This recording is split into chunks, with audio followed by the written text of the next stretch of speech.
Hello student. देखिए chapter number आपका ये 14 है, बायोमोलिक्यूल्स। तो पहले हम इसके इंट्रोडक्शन के बारे में जानेंगे। स्टार्ट करते हैं बायोमोलिक्यूल्स के बारे में। हिंदी में बोलते हैं जैव अणु।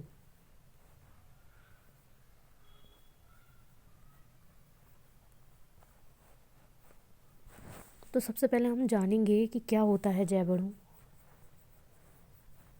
तो जैव अणु से पहले जानना है आपको बहुलक के बारे में कि बहुलक क्या होते हैं।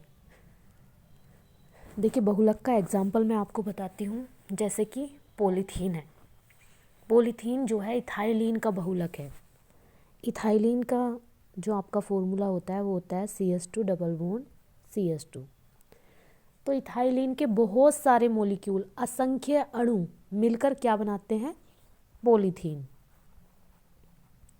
हाई टेम्परेचर और हाई प्रेशर पर जो है इन्हें कंडेंस किया जाता है, एक साथ जोड़ा जाता है, तब जाके एक बहुलक बनता है। तो ये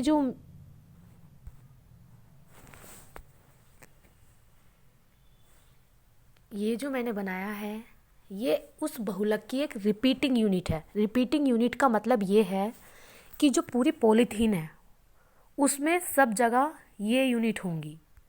ठीक है, ये यूनिट वहाँ पर होंगी, हर जगह यही यूनिट होगी। तो इस तरीके से जो पॉलीथीन है वो इथाइलिन का बहुलक है। वैसे ही हम बिल्कुल सेम बहुलक की तरह ही जैव अणु पढ़ते हैं। कहने का मतलब ये है कि यहाँ पर लग गया है जैव। जैव का मतलब जो जीवित कोशिकाओं के अंदर पाए जाते हैं। ठीक है, तो वो बहुलक जो जीवित कोशिकाओं में पाए जाते हैं क्या बोलते हैं उन्हें? जैव अणु। बहुत ही बड़े होंगे वो, स्ट्रक्चर उनकी बहुत बड़ी होगी, एक बहुलक होगा, बट इतना अंतर होगा कि वो जीवित कोशिका के अंदर पाया जाएगा। ठीक है, तो जो हमारी बॉडी में बहुलक पाए जाते हैं या जैव अणु पाए जाते हैं कौन कौन से हैं? प्रोटीन हुआ, कार्बोहाइड्रेट हुआ, विटामिन्स हुए, खनिज लवण हुए, ये सब क्या है? बहुलक। या कह सकते हो आप जैव अणु। जैव अणु क्यों कहा गया है? क्योंकि जीवित कोशिकाओं के अंदर पाए जाते हैं। इसमें भी देखिए दिखाया गया है जैव अणुओं के बारे में। देखिए जैव अणु में आवश्यक संगठन carbon, hydrogen, nitrogen, oxygen, phosphorus, sulphur. कहने का मतलब ये है कि जो जैव अणु मिलकर बने होते हैं एलिमेंट से, वो कौन कौन से एलिमेंट होते हैं? Carbon, hydrogen, nitrogen, oxygen, phosphorus, sulphur आदि, है ना। अब ये जैव अणु कौन कौन से हैं? कार्बोहाइड्रेट हुआ, प्रोटीन, विटामिन्स, न्यूक्लिक अम्ल, एंजाइम, लिपिड, हार्मोन्स आदि। तो सबसे पहले हम जो पढ़ेंगे वो कार्बोहाइड्रेट्स के बारे में पढ़ेंगे। तो जो कार्बोहाइड्रेट्स हैं, जो हम लोग हैं, मनुष्य है, वो कहाँ से लेता है कार्बोहाइड्रेट्स को? एज ए फूड लेता है। कार्बोहाइड्रेट बनते किसकी बॉडी में है? प्लांट्स बनाते हैं। प्रकाश संश्लेषण के द्वारा जो पेड़ पौधे होते हैं वो कार्बोहाइड्रेट का निर्माण करते हैं, और हम जो अपनी बॉडी में लेते हैं कार्बोहाइड्रेट वो कहाँ से लेते हैं? पेड़ पौधों से लेते हैं। ठीक है, जो कार्बोहाइड्रेट है उसके जो मुख्य अवयव हैं, या कह सकते हो मुख्य जो उसके तत्व हैं, जिन तत्वों से वो मिलकर बने हैं, वो कौन से हैं? हाइड्रोजन, ऑक्सीजन और कार्बन। ठीक है, कार्बन, हाइड्रोजन और ऑक्सीजन। और जो कार्बोहाइड्रेट है, कार्बोहाइड्रेट में हाइड्रोजन और ऑक्सीजन का जो रेशियो होता है वो होता है 2:1, 2:1 होता है।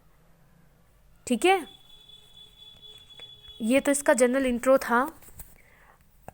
अब हम कार्बोहाइड्रेट की डेफिनेशन के बारे में पढ़ेंगे। तो देखिए जो कार्बोहाइड्रेट हैं, जो प्राचीन डेफिनेशन है, प्राचीन परिभाषा है कार्बोहाइड्रेट की। पुराने टाइम पर जो कहा जाता था कार्बोहाइड्रेट को, वो कहा जाता था कार्बन के hydrates, hydrates of carbon. Carbon के हाइड्रेट्स वो किस लिए कहा जाता था?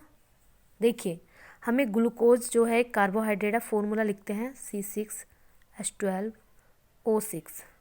तो इसे हम इस तरीके से लिख सकते हैं C6H2O का होल 6। अब इस फॉर्मूले से आप समझ सकते हैं ये है कार्बन और ये क्या है, H2O को बोलते हैं हाइड्रेट्स। तो इस फॉर्मूले में इस तरीके से हमने इसे रिप्रेजेंट कर दिया, ठीक है। तो अब ये क्या है, ये हाइड्रेट्स है और किसका हाइड्रेट्स है, कार्बन का। तो प्राचीन समय में जो कार्बोहाइड्रेट्स हैं उसकी जो डेफिनेशन थी वो ये कहते थे कि जो कार्बोहाइड्रेट हैं वो कार्बन के हाइड्रेट्स हैं। लेकिन जैसे जैसे डिस्कवरी होती चली गई, स्टडीज़ किया गया, फिर ये जो डेफिनेशन थी इसे फ्लॉप कर दिया गया। इसे फ्लॉप करने के भी कुछ कारण हैं जो हम नेक्स्ट वीडियो में पढ़ेंगे। अभी केवल इतना ही। Thank you.